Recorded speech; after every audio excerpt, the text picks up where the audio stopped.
Hello Twin Flames, this is Victoria and I'm here with your daily energy check.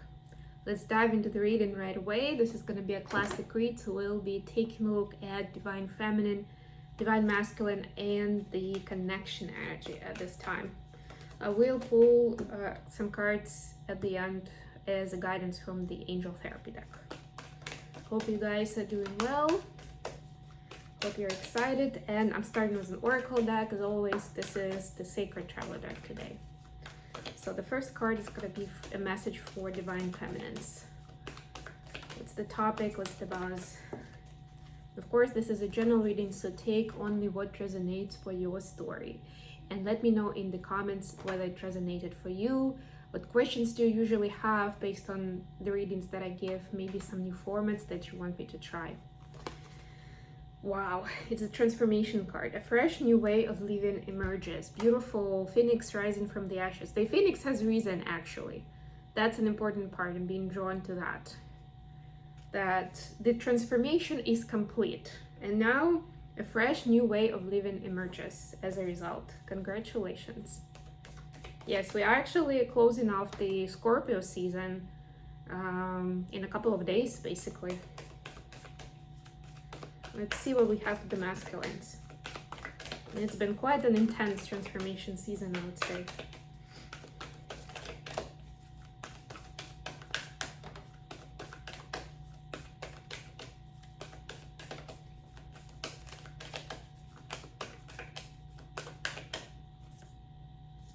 Gates of Triumph. Success expands in your life. Beautiful. Looks like the transformation is completed for the masculines as well. And now it's time to celebrate the new reality, the new normal, the new way of living, whatever it is for everyone. Okay, so let's get a card for the feminine energy right now. It's my fairy tale deck today. It's actually called Tarot Grand Lux, but I call it the fairy tale. Oh, and look at that, the star, beautiful card.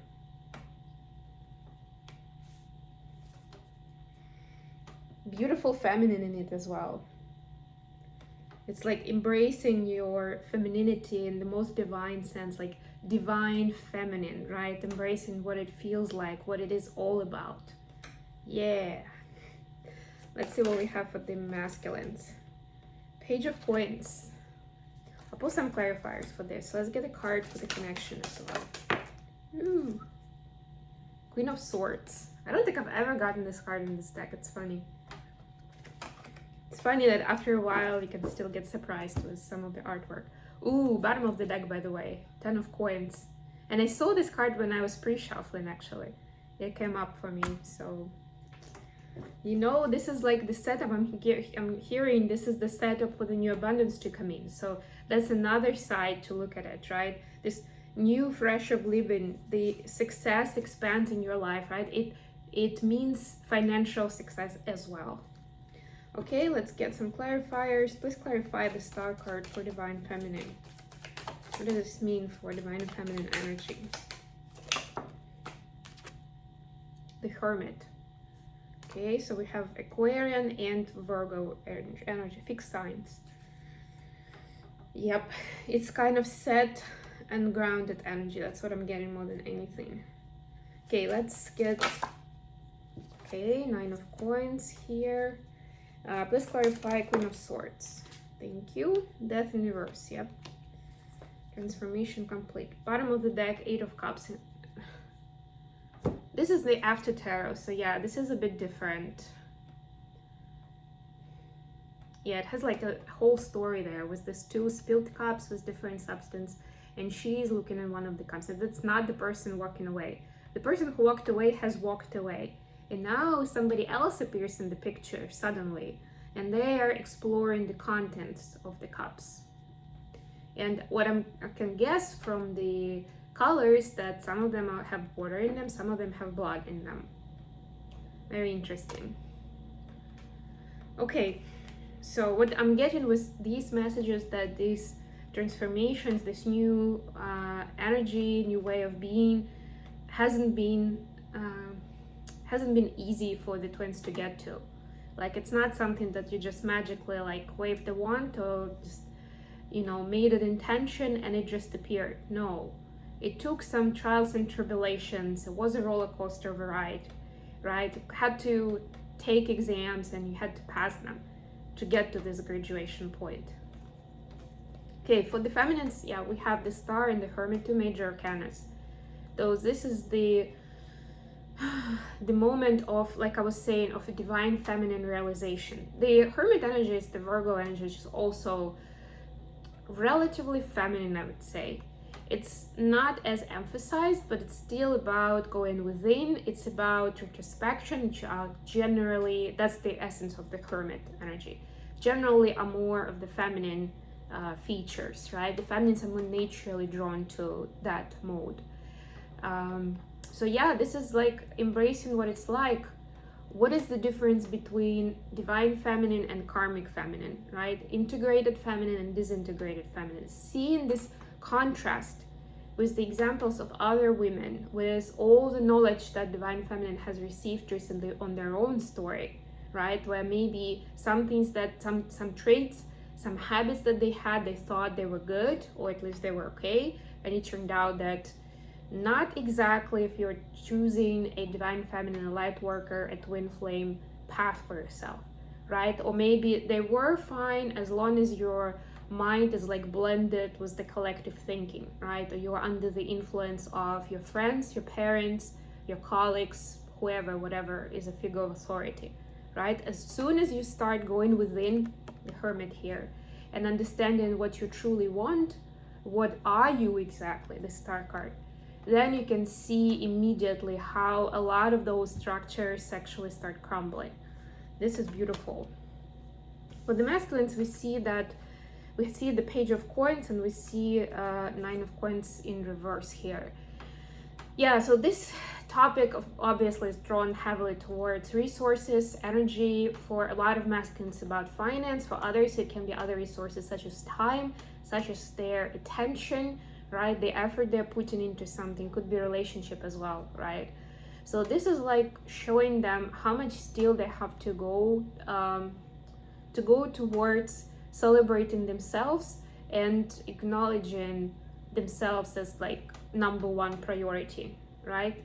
So this is like, yeah, I'm on learning path, but at least divine masculines realize that what they've been doing before they're not okay with it anymore. It's not working. It's not getting them to where they want to get, right? So they need to redistribute their time, their money, their effort differently to understand really where their personal abundance and happiness lies, right?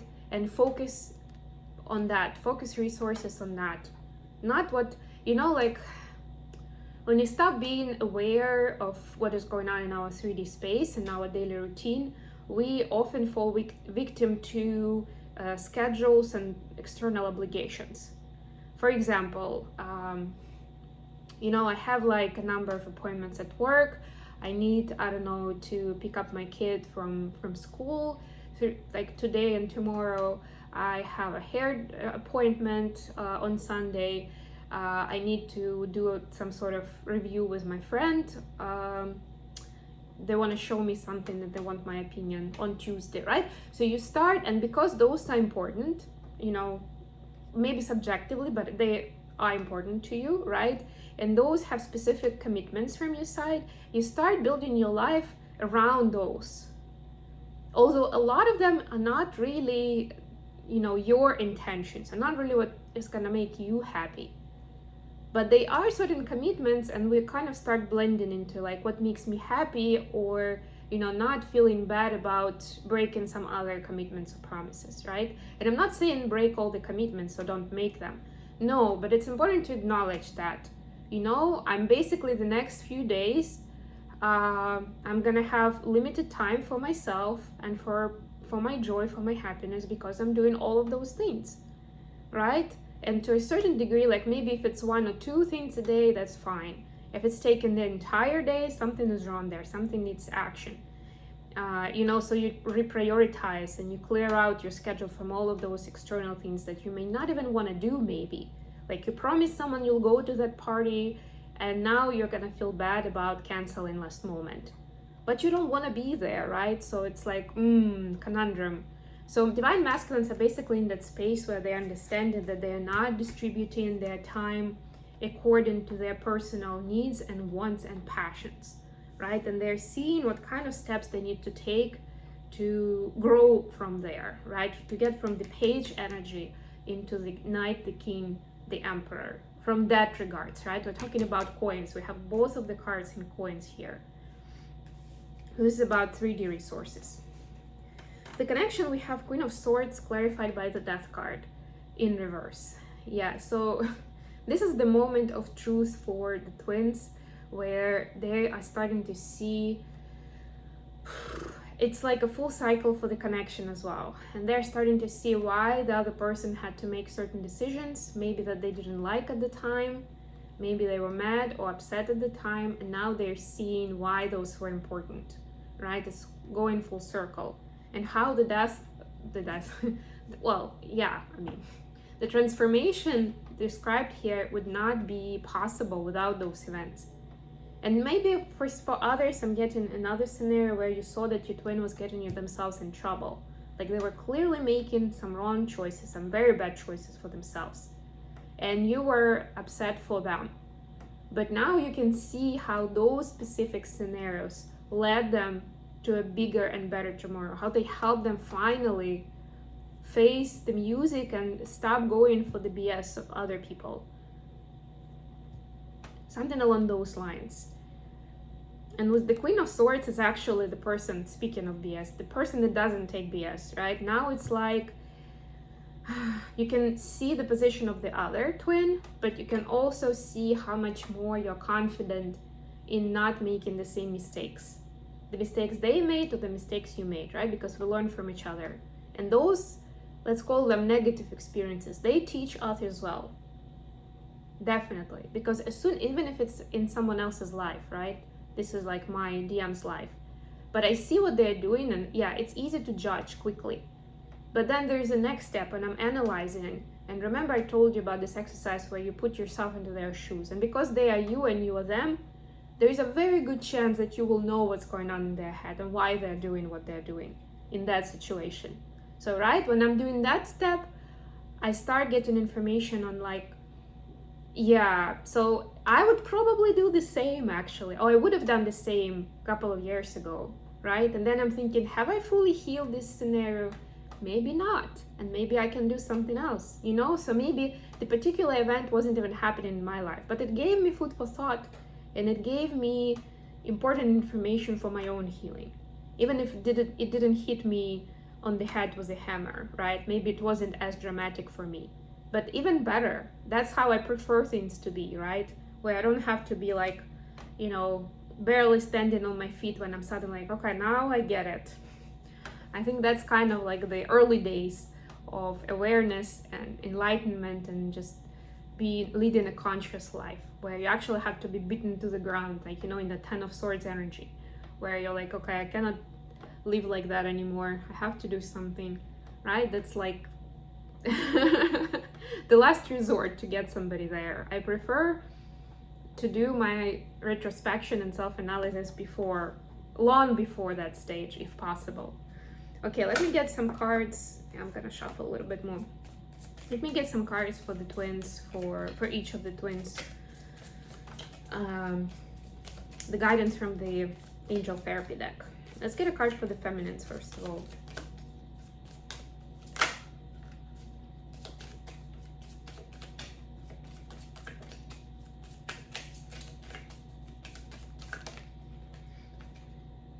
Heart chakra.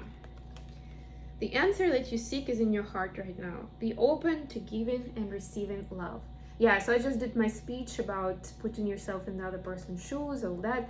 Very much connected to the heart chakra and heart chakra healing. So yeah, I think I've spoken enough about it. Not gonna spend a lot more time, but yeah, for some of you, there is definitely, like, that's the next step. If you're wondering what is the next step for my journey now, that's the next step. Heart chakra healing, rebalancing, cleansing, right? Maybe you are just not, it's not on the surface immediately what is going on there, what is bothering you, what is blocking you from your expansion, from this fresh new way of living, right? Maybe there's just a little bit that you need to clear out, and it makes sense to devote some time and effort into that. For masculines, we have shield yourself and solar plexus chakra. Makes sense. Protect yourself from harsh affair-based energies by envisioning a cocoon of healing light surrounding you. And it's a very masculine vibe here in the card, although this looks like an angel actually. But to me, this is like, I'm imagining this warrior figure in shield, in, you know, military equipment that is protected from the outside harsh reality. The other one is solar plexus chakra. It is safe for you to be powerful and take charge of your life in positive ways. Yeah, so this is one of the masculine chakras actually, and this is it's located here, and it's responsible for bravery, confidence, and for speaking your mind, being able to not so much speaking but showing yourself to the world authentically, right? So something for divine masculines to think about and to work on. And you have gates of triumph here, so to me this is directly connected. So that's when you are triumphant, that's when you can really celebrate your success, when you're authentic in it. And you have your protective shield from the haters, from jealous people, etc. Because when you are successful, there will always be someone who is not okay with it, who doesn't like that. Okay, I think I'm gonna leave it here. Thank you so much for joining me today, guys. I love you all, and I'll be back with more readings very, very soon. Bye, everyone.